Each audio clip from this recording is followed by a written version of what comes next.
Hoje vamos falar sobre um assunto bem interessante, um assunto que acontece em nossas vidas, na vida de nossos irmãos e de pessoas próximas, familiares que estão no nosso convívio do dia a dia e que não percebem.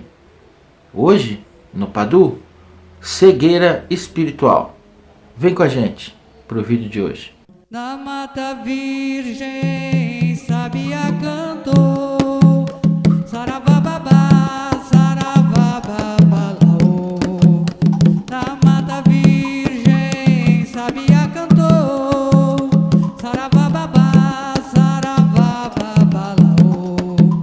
Saravababá, sarava, saravababá, sarava, saravababá, babá de orixá.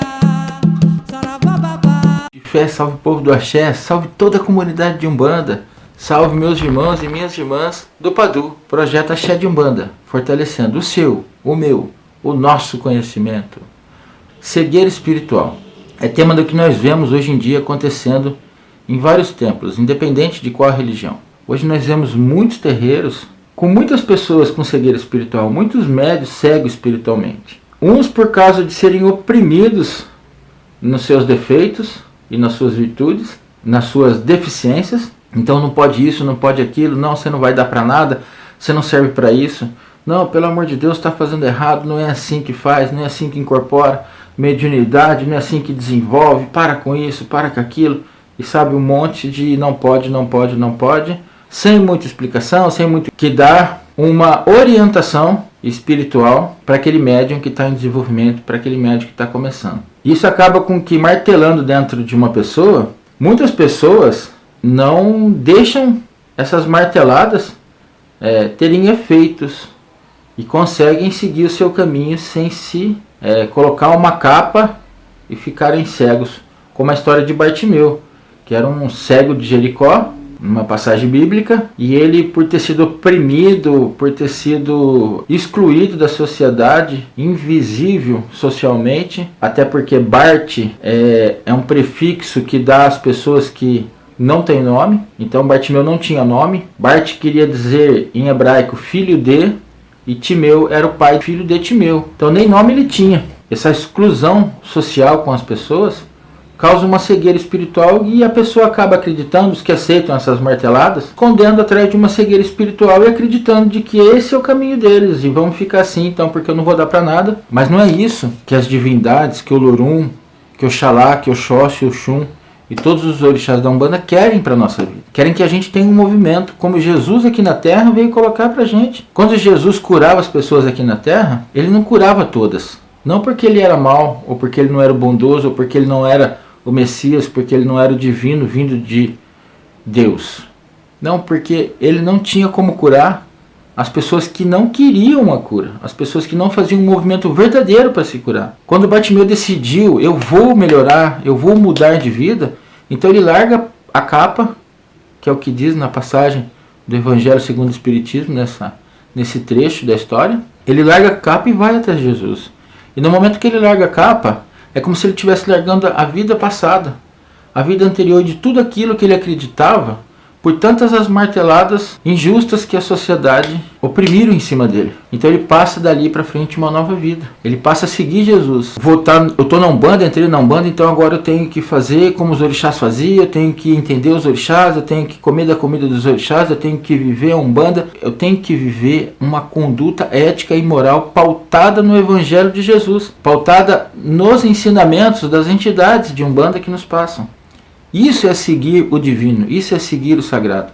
Isso é sair da cegueira espiritual que nos oprimia e nos fazermos ter uma visão ampla, ética e moral de seguirmos o que é divino, o que é sagrado. Isso também aconteceu com Saulo de Tarso, que por muitos e muito tempo seguia os que falavam sobre Jesus quando ainda era um defensor de Roma, que lutava pelos interesses de Roma. Prendeu 4 discípulos. O seu mestre, o mestre de Saulo, naquela época, ainda pediu para que ele absolvesse essas pessoas, deixassem essas pessoas livres. E ele soltou todos, menos Estevão, porque Estevão também era um grande orador como Saulo, uma pessoa de grande consciência espiritual. Saulo era tido como uma pessoa muito culta, e num debate, numa conversa sobre a espiritualidade, sobre o que era divino, mas Saulo defendendo o Velho Testamento e Estevão defendendo a Boa Nova de Jesus, Estevão sobressaiu. Saulo perseguiu essas pessoas se achando o maior, com o ego lá em cima, exaltado na sua cegueira espiritual. E se a gente for entender o grau da balança, a capa de Saulo era inversamente oposta à capa de Bartimeu. Bartimeu tinha uma capa onde era uma inscrição na Roma para que ele pudesse pedir esmola. Saulo tinha uma capa onde ele era a autoridade no assunto, onde ele podia perseguir os judeus que falavam sobre Cristo, porque para Saulo aquilo era um perigo, eles ficarem falando sobre essa boa nova de Jesus, porque contradiziam o entendimento e as crenças daquela época, do que os sacerdotes daquela época colocavam como verdade. Então, eu acho que isso é outro tipo de cegueira espiritual que também tem no nosso tempo.